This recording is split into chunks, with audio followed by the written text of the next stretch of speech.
ગુજરાત સ્થાનિક સ્વરાજ્યની ચૂંટણીનું મતદાન શરૂ 9,992 બેઠકો પર જનપ્રતિનિધિઓની પસંદગી કરવા મતદારોમાં ભારે ઉત્સાહ।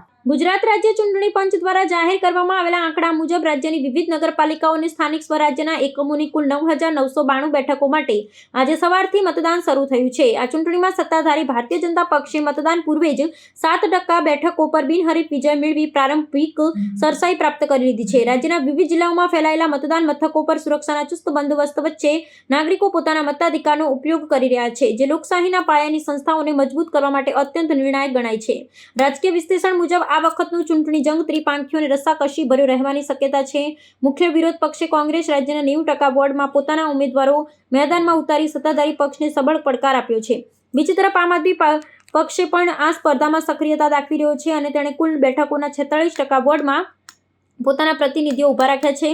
બિનહરીફ જાહેર થયેલી બેઠકો બાદ હવે બાકી રહેલી બેઠકો પર પક્ષો વચ્ચે સીધો જંગ ખેલાઈ રહ્યો છે, જે આગામી સમયમાં રાજ્યના રાજકીય સમીકરણો પર દૂરગામી અસર પાડશે।